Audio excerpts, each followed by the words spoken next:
Jackson entered the hospital room where I was hooked up to several machines, his expression smug.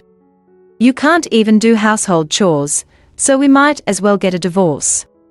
And you better give me your assets too," he sneered, not knowing I had secretly amassed assets worth $9 million. Standing beside him was a woman I didn't recognize, who he introduced as Sienna. As he wrapped his arm around her, he handed me the divorce papers with a smirk. "Now I can say goodbye to you. I'll be happy with her, so don't worry," he declared arrogantly. Sienna mockingly said, "Take care, Mrs. Oh, you're not Mrs. anymore. Take care." Their laughter echoed as they left the room, but I knew their joy would be short-lived.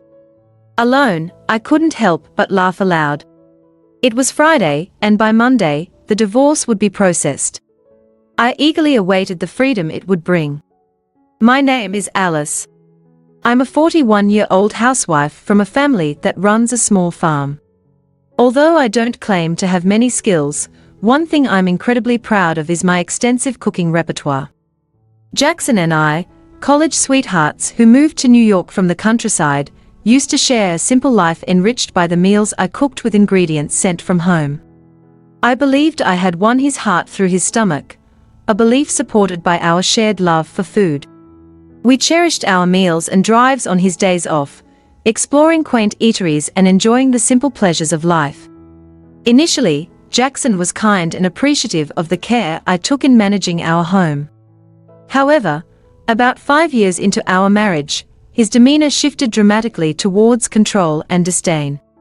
Despite his inability to manage any household chores himself, I continued to take care of everything, hoping to preserve the peace and happiness we once shared. Unfortunately, Jackson grew increasingly dismissive and critical, taking my efforts for granted and belittling the life we had built together.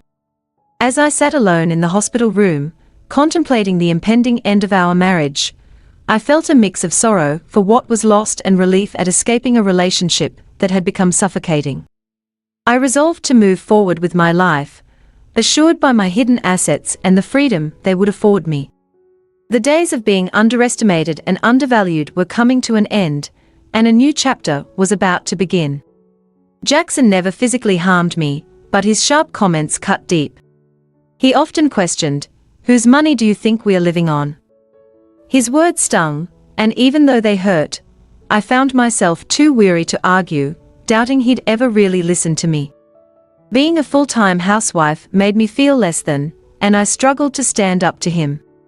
Jackson had landed a job at a well-known company after college and stayed there for about 6 years before resigning. He would find new jobs quickly, but leave them just as fast.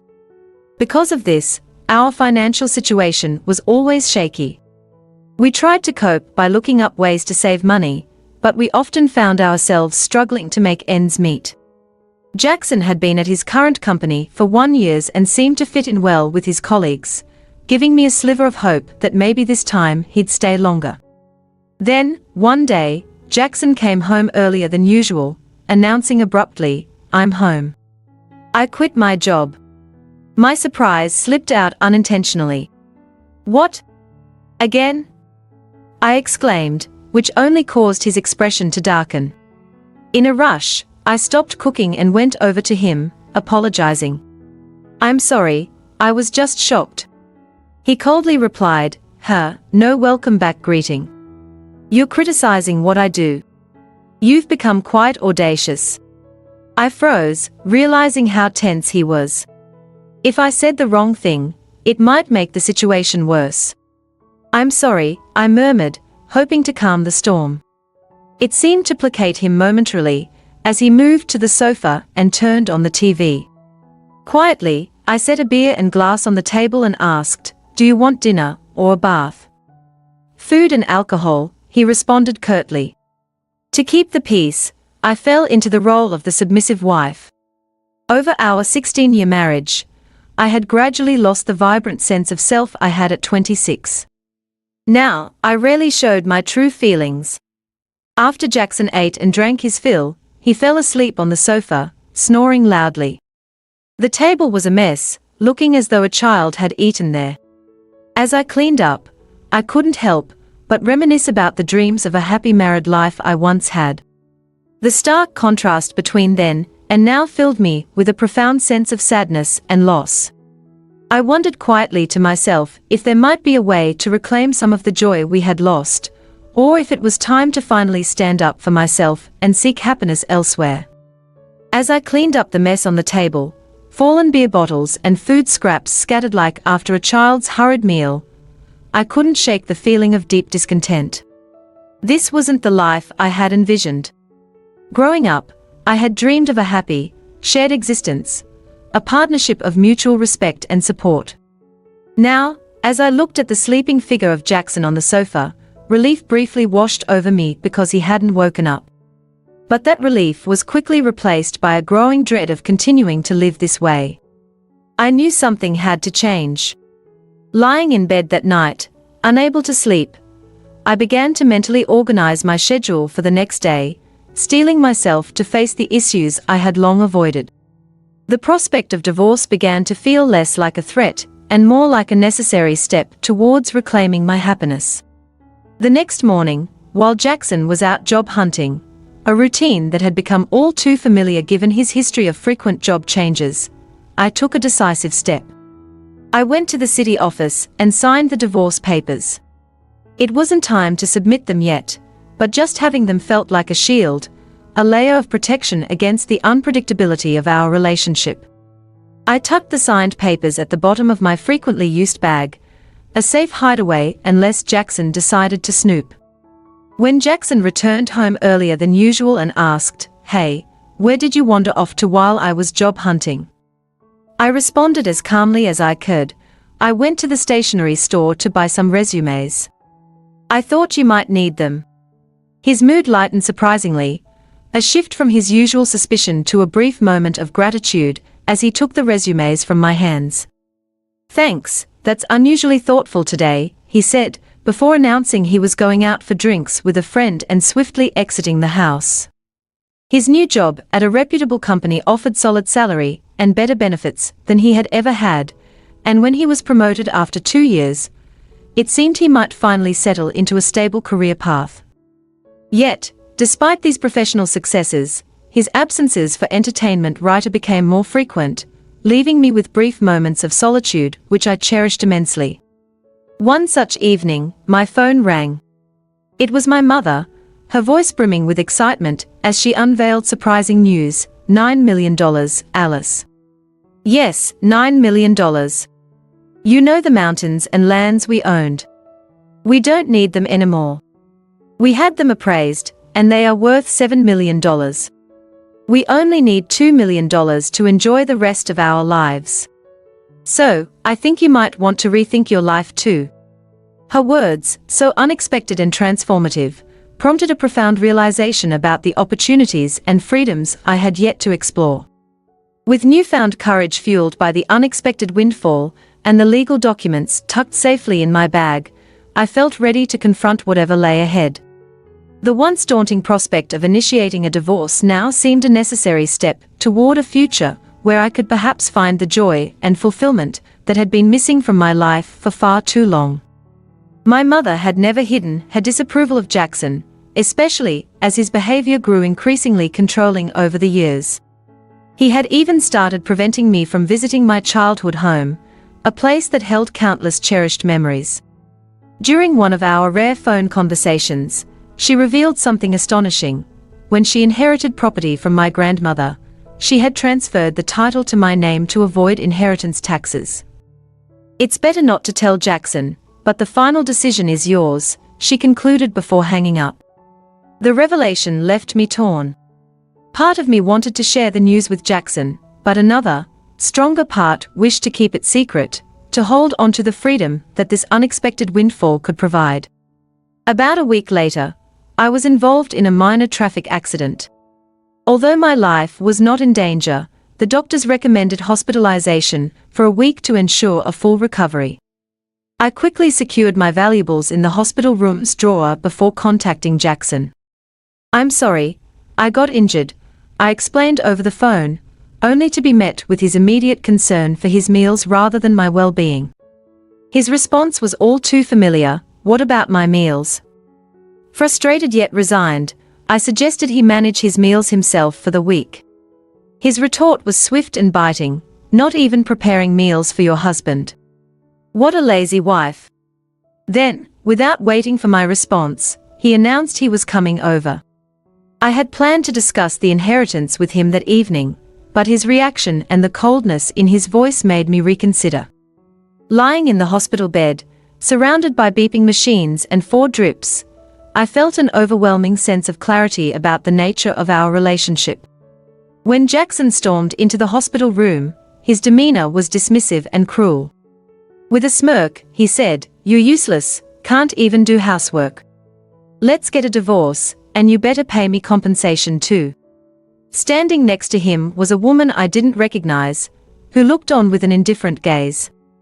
Jackson was obviously unaware of my financial independence, thinking that a divorce under these strained circumstances would leave me vulnerable and desperate.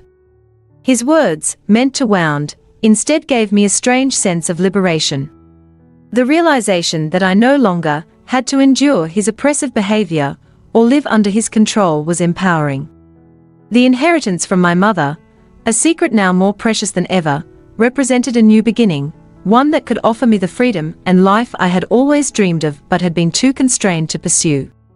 In that moment, surrounded by the sterile hospital environment yet feeling more free than I had in years, I resolved to take control of my destiny. I decided not to reveal the inheritance. Instead, I would use this resource to build a new life, one far removed from the toxicity that had come to define my marriage to Jackson. The path forward was uncertain and undoubtedly filled with challenges, but for the first time in a long time, I felt hopeful about the future.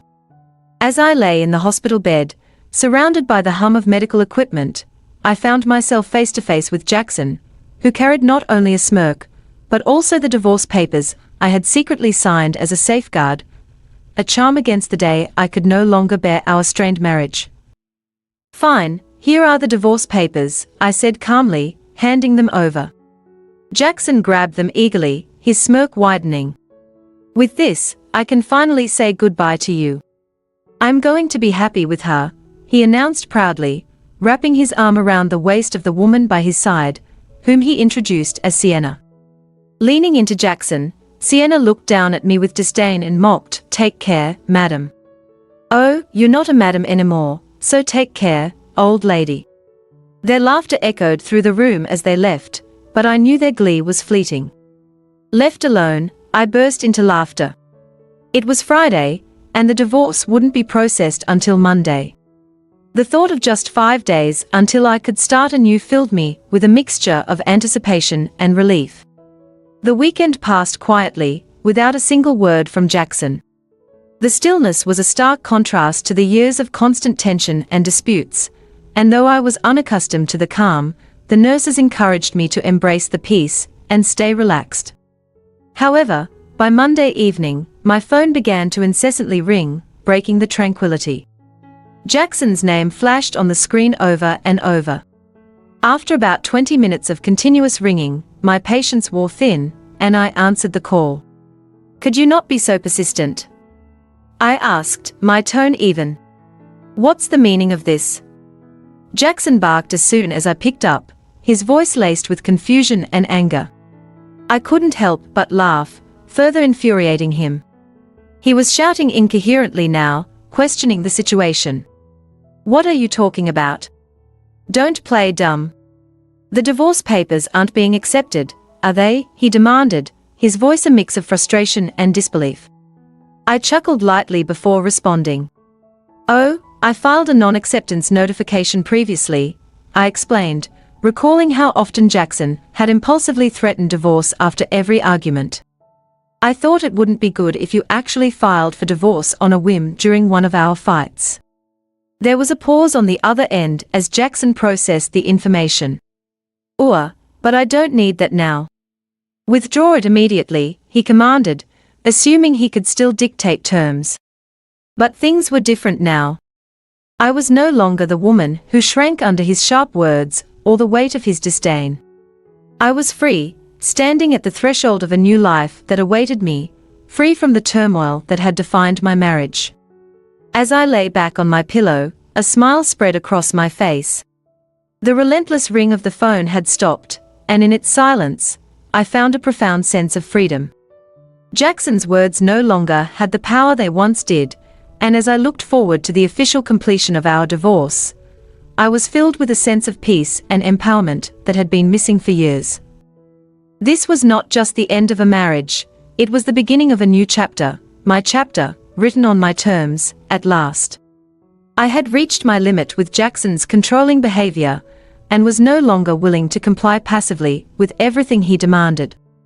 As he insisted I leave the hospital immediately to deal with the divorce formalities at the municipal office, I stood my ground. I can't do that until I'm discharged. We need to go through the procedures at the municipal office, I replied firmly. Jackson, frustrated and unreasonable, retorted, then discharge now. His demands were utterly selfish and absurd, making me laugh even harder at the desperation in his voice. He was clearly agitated, probably eager to legitimize his relationship with Sienna, the woman he had brought to the hospital on Friday. In his panic, he blurted out, "By the way, was her name Sienna? She's your mistress, right? That's rude to Sienna. Apologize. She's my new wife. We are not divorced yet, so she's technically your mistress, isn't she?" His words were tangled in nonsensical logic. Responding calmly to Jackson's irrational outburst, I chose to strike a nerve. "You'll hear from my lawyer about the division of property." "That's right, property, including the trouble. This time, you'd better share properly." Jackson seemed briefly lifted by a misguided sense of victory, thinking he stood on solid ground. "The responsible party has to pay compensation," I continued, my voice steady and clear. I had always diligently done my household chores, and, of course, I had never cheated on him. It was clear as day that Jackson was the responsible party. "What are you misunderstanding? You're the one who has to give me the assets," Jackson replied, his voice filled with genuine confusion. He likely believed that by not caring for him while I was hospitalized, I would be at fault. Even in an era like my parents', one wouldn't be deemed at fault for such a thing. As I thought about this bitterly, I took the time to explain to him patiently. "What fault of mine are you talking about? Just so you know, not being able to do housework because of my hospitalization doesn't make me the one at fault. You've abandoned taking care of me. If you were a child, it would be considered neglect, but you're an adult and should be able to take care of yourself. That's why it doesn't make me at fault. If I say you're at fault, then you are at fault," he argued, his logic bewildering. A mental image of myself face-palming emerged. Was he really taking me so lightly, thinking such childish reasoning would work? "Finally, get it. Don't you know what's legally defined as grounds for fault? Infidelity, Jackson. That's what leads to a legitimate claim of fault in a divorce, not a spouse being unable to perform household duties due to being in the hospital." As the reality of his situation began to dawn on Jackson, I could see the gears turning in his head. The confrontation had laid bare the unsustainable and skewed foundation on which his arguments rested, and it was clear that the end of our marriage would now proceed on terms grounded in reality, not his distorted version of it. Jackson's assertion that having a new wife negated any fault on his part in our divorce was both absurd and infuriating. Infidelity means having another relationship despite being married. That's why Sienna is my new wife and you're no longer of any use to me, so it doesn't apply, right? He argued smugly. "What are you talking about? Since you were secretly seeing her while we were still married, it's clearly cheating," I countered, struggling to keep my composure against his twisted logic. Jackson seemed unable to grasp the reality of his actions or acknowledge his fault, clinging to his skewed interpretation of right and wrong. "Please communicate through a lawyer from now on." "Goodbye," I said firmly, hanging up the phone before he could protest. Although he called multiple times afterward, I ignored each call, and eventually, he stopped, sinking into silence. The brief respite was a relief, but I knew dealing with Jackson was never straightforward. The next morning brought fresh challenges. From 9 o'clock, my phone rang incessantly. When I finally answered, Jackson bombarded me like a relentless stream of complaints. He was furious, unable to access money from what I assumed was our joint bank account. "Jackson, were you trying to take money from my account by any chance?" I asked, already knowing the answer. "Exactly. You're still in the hospital, and I was going to take the money into account, but the card won't work," he fumed, his frustration palpable even through the phone. His lack of understanding was clear. The day before my hospitalization, anticipating potential financial recklessness on his part, I had called the bank to freeze our joint account until I could manage it myself upon discharge. This precaution, though harsh, was necessary to prevent Jackson from squandering my savings during my hospitalization, an action he now seemed determined to contest. "It's unthinkable for you to try to withdraw money from the account of an ex-wife you've divorced," I said, my tone resolute. Yet, Jackson continued, undeterred, "What are you talking about? We are practically strangers now. Why would I do as you say? Act like a proper wife and listen to me." His words were a stark reminder of the disconnect between his perception of our relationship and reality. "We are not legally divorced yet, but we are already strangers," I replied, the finality of my words marking the end of our marital obligations. His insistence that nothing had changed, that I should still perform wifely duties despite his betrayal and our pending divorce, was a painful illustration of how little he respected or understood me. Resigned to the complexity of severing ties with Jackson, I prepared myself for whatever legal battles lay ahead. His inability to grasp the finality of our separation only reinforced my decision to divorce, a decision that, while fraught with logistical and emotional challenges, promised a return to autonomy and peace. Over the phone, Jackson was clearly shocked by my firm refusal, a change from the passive demeanor I had maintained throughout our 19-year marriage. His shock, however, quickly gave way to assertiveness. "Just do as I say. Send the money now and pay the compensation for not doing housework," he demanded. It was a vivid reminder of how Jackson, despite his academic prowess when we first met, often lacked common sense, particularly in understanding the practical and emotional aspects of our relationship. As he grew increasingly frustrated by my resistance, which was unlike anything he had encountered from me before, I couldn't help but reflect on how deeply I had misjudged him as a partner all those years ago. His irritation likely stemmed from having exhausted his readily available cash, and perhaps even from tapping into the living expenses I had carefully set aside at home and from our joint account. Addressing Jackson with the patience one might use for a small child, I firmly stated, "Listen, I'm no longer your submissive wife. We'll settle the property division through a lawyer later on." His response was curt and filled with indignation. "What? You're so insolent. I'm coming over right now." "Just wait," he snapped before hanging up. I was unmoved by his threat. Although he said he was on his way to the hospital, I had already informed the nursing station not to allow anyone in except for my parents, making it unlikely for him to confront me directly.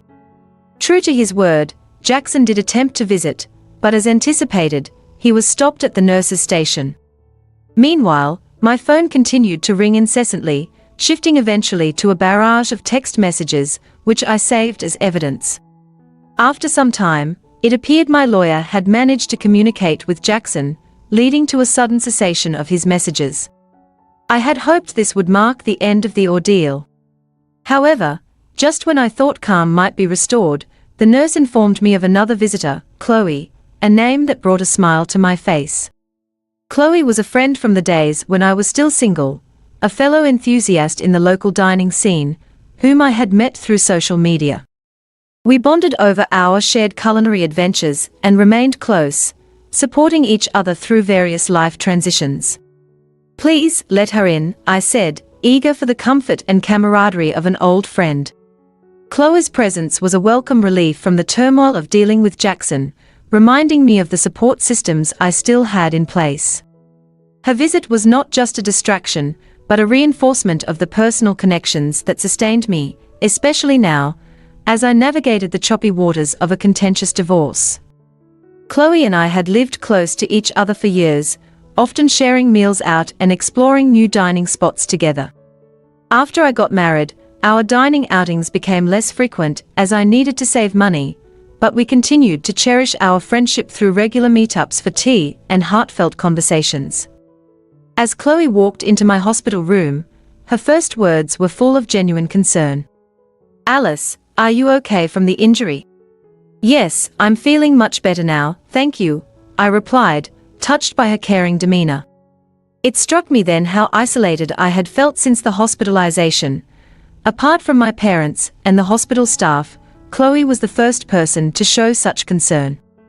"Alice, things are tough for you right now, aren't they?" Chloe's voice held a note of sympathy, which made me pause. I hadn't discussed my situation with anyone but my parents, and I was puzzled about how she knew more. "Why do you ask?" I inquired, a mix of curiosity and concern in my voice.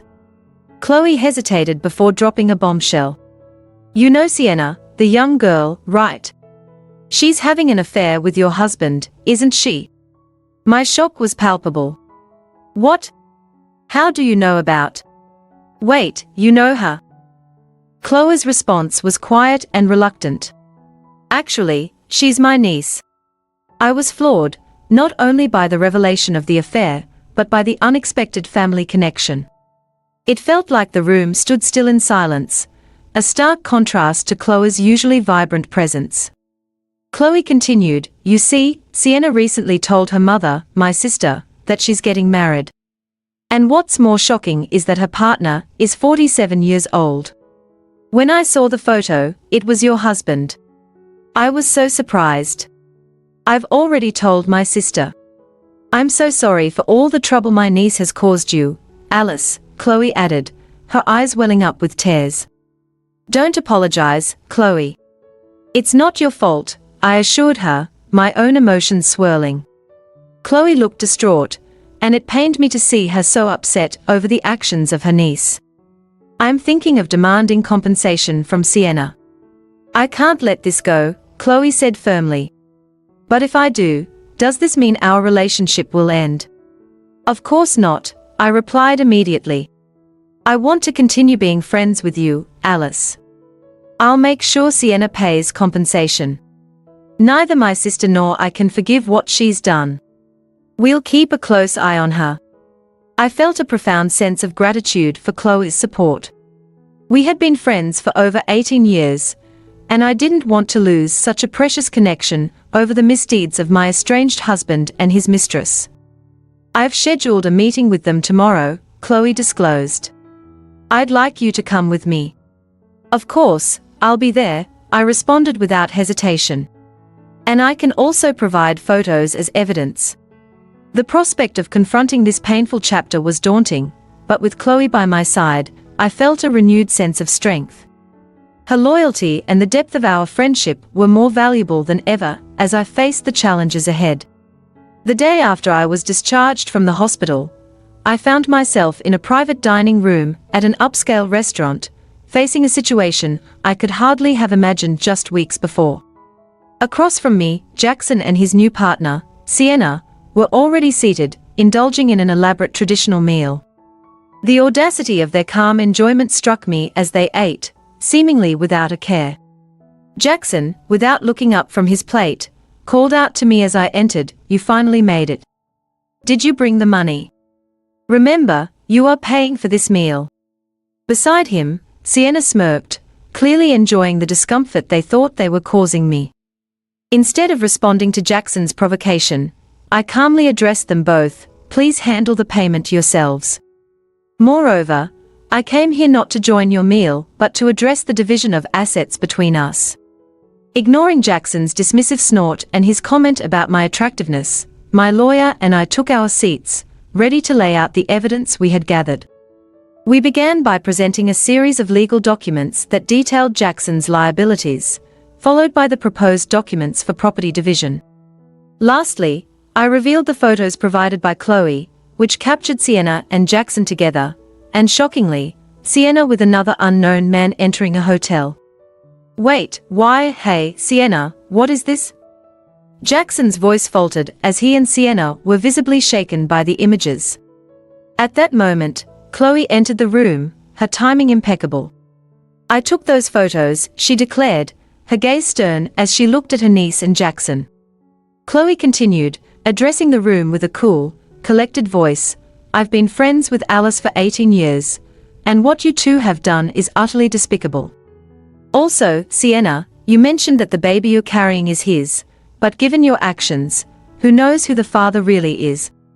Stunned, I listened as this was the first I heard of a pregnancy.